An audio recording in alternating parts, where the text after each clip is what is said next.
What's up, YouTube world? This is Jay, back with another Monday Night Raw review. This is the Monday Night Raw review for April 29th, 2019. A lot to go over. So with that being said, let's just get into it. Try not to take up too much of your time. Short, sweet, to the point. Alexa Bliss announces that Ricochet, Braun Strowman, Drew McIntyre, and Baron Corbin are going to be the Money in the Bank participants this year in the men's match. And my first thought was there's only 4 this year? Usually there's like 6, 12, 20.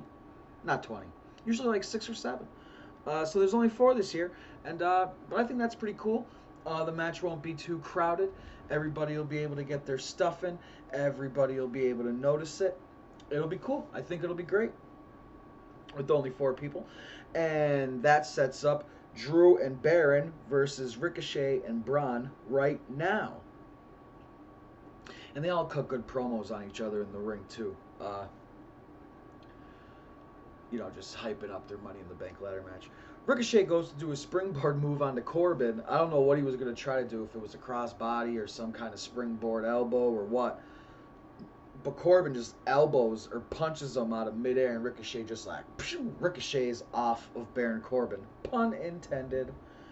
It was a great opening match. Drew hits Ricochet with a Glasgow kiss, which is just like a headbutt out of midair. He like popped Ricochet up, and on Ricochet's way back down, bink, hit him with the headbutt.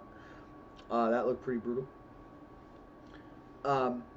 But Braun and Ricochet end up getting the win when, Baron Corbin tags himself in, and Drew McIntyre takes offense to that because he did it last week too.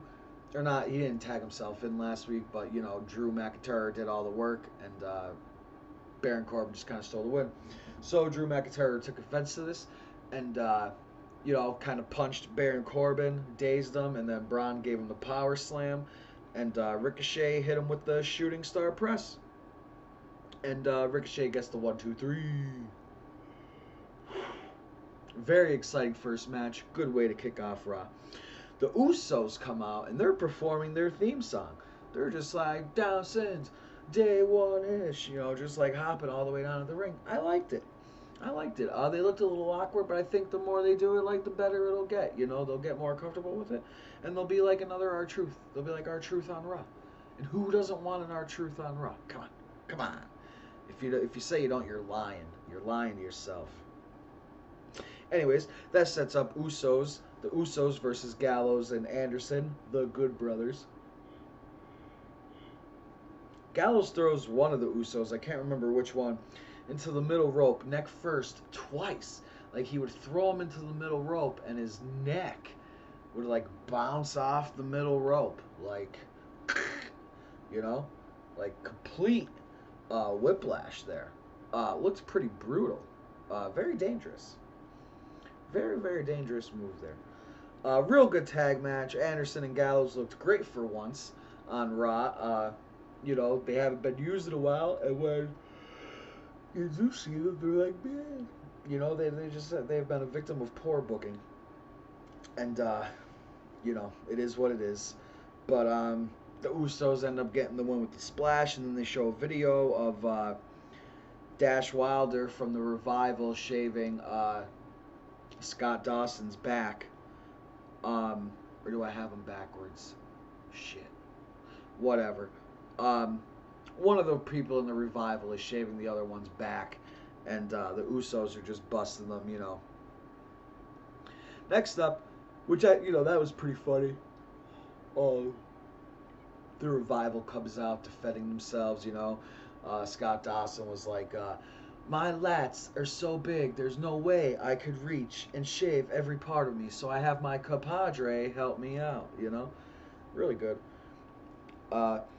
Miz TV is next with Bobby Lashley, and Lashley asks Miz what he's done lately. Miz rambles off a bunch of his accolades by saying, well, the old Miz would have told you that he's been yada, yada, yada, yada, yada, yada, yada, yada, And so, it's kind of facetious, sarcastic, if you will.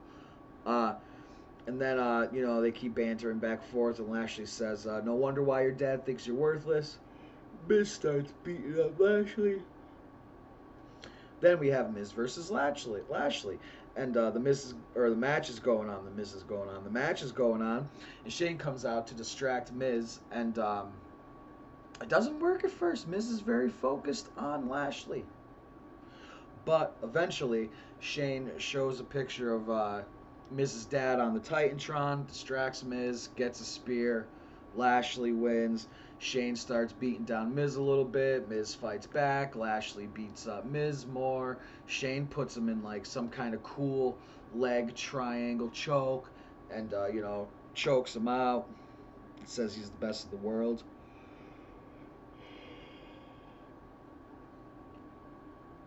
Next is the Viking Raiders versus the Lucha House Party. Viking Raiders win very easily, even though the Lucha House Party jumped them before the match even started, which is kind of like a heel move. But when you're literally an eighth of the size of your competitors, what are you going to do? And it was to no avail. They got beat up. They lost. Lucha House Party, that is.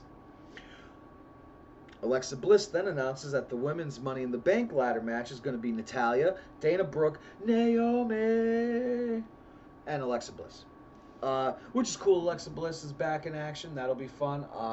She hasn't been wrestling much on TV lately, so it'll be nice to see her in action again. And but I really want Naomi to win. I don't think it's going to happen, but I would love for it to happen. Next, we have another episode of the Firefly Funhouse, and this shit is crazy. First of all, there's this new character, the Rambling Rabbit, in there. He looks fried. Like, not even just on weed. Like, he looks like another dimension of fried. Like, just to a crisp. It's hilarious. And the word of the day was sociopath. The word of the day was sociopath. Let that sink in. I think they're doing really good with this stuff. I like it. It's kind of dark, but humorous. I like dark and humorous. I like twisted and funny.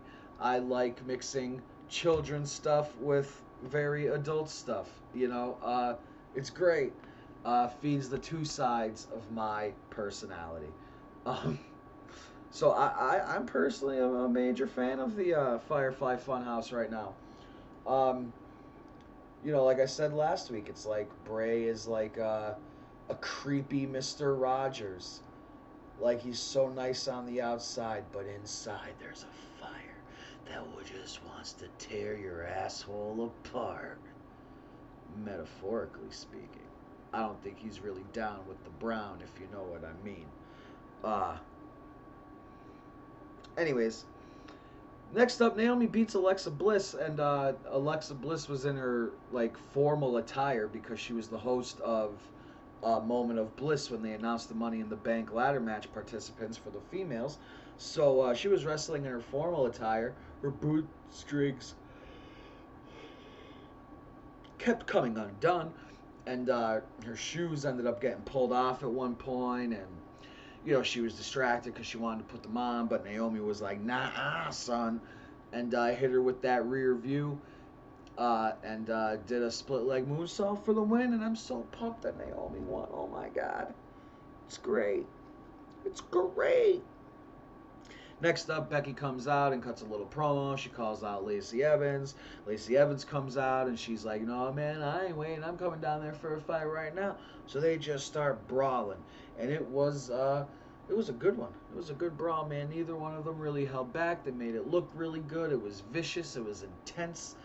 People came down to pull them off each other. And, God, I love Lacey Evans, man. She's a legit badass. And, she doesn't care. She's got a good personality. She's good on the mic. Her character's great. This, sassy Southern belle, who thinks like her shit don't stank and everybody else is a nasty. They're a nasty. She's great.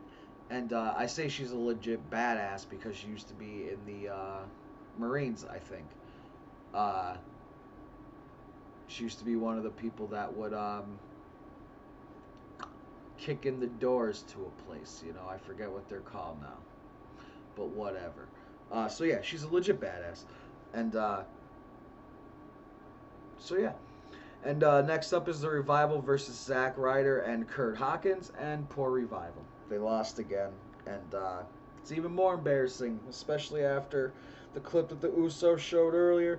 The Revival are just having a bad time. Sami Zayn cuts a promo about psychological entitlement. Like, is this real? Is this really WWE? What's going on? Like, how? It's the most intelligent heel promo there might have ever been. Um, and then, you know, he just ends up saying he's the critic of the critics. He tells a story about a 5-year-old boy coming up to him with his soulless father. And the 5-year-old boy asks him to sign his action figure, and Sami Zayn says no. And the little boy starts crying, and he's like, at 5 years old, this little boy thought he was entitled to something. He thought I owed him something at 5 years old. You know, just like all of you think I owe you something. And so he's basically saying he's the critic of the critics. You know, he's taken one for the team, if you will. And I frickin' dig it. I dig it a lot. It's very good stuff. Very good stuff. I love what Sami Zayn's doing. Rey Mysterio versus Samoa Joe. It was a pretty good match, and Rey wins by like a deep roll-up. You know what I mean? He had Samoa Joe on his back, and he put, you know, Samoa Joe's legs like way over his head, you know, and Samoa Joe almost kicked out, but he wasn't quick enough. And then this was great. When Rey was on the ramp, his son Dominic comes out, and his son Dominic is like a foot taller than Rey. Rey's like 5'8" or something, maybe. I don't know. So Dominic comes out, and he's like a foot taller than Rey, it looks like. And he just puts Rey up on his shoulders. And it's like, yo, your son is putting you up on his shoulders. Like, it's usually the other way around, you know? But Rey's so small that, like, it just worked. I just thought that was awesome. I thought that was a nice touch. And next up, we have the contract signing for AJ Styles and Seth Rollins for the WWE Championship.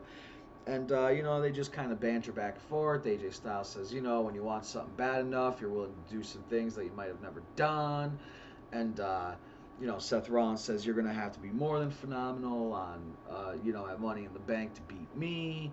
And, you know, they both sign the contract. And then AJ Styles grabs the Universal title before Seth could put his hands on it. And kind of just holds it, you know, which is insulting to Seth because that's his title. And so, you know, he gives it back to Seth and goes to shake his hand, you know, and Seth, like, raises the title in the air. And he says, you know, that's as close as you're ever going to get to it. So AJ goes to walk away, and then he's like, nah, and blasts Seth Rollins right in the face. Pow! And, you know, they brawl, and, you know, Seth does a springboard, or not a springboard, a torpedo outside of the ring, and you know, knocks AJ Styles down, and then he gets back in the ring and turns around, and then when he turns back around, AJ Styles punches him in the face and hits him with the phenomenal forearm. They both go through the table, and Raw ends with AJ Styles standing tall. So yeah, it was a good episode of Raw, man. It was pretty good. You know, I think they're on to some good things, and I hope it's just uphill from here for them. You know, AEW is on the horizon, so you know they're gonna have to start, you know, trying to keep people happy. So that's great. I love competition in the wrestling business. You know, I think it'll only mean both companies succeed. So yeah. That being said, let me know what you thought about Raw in the comments below. And until next time, folks, peace.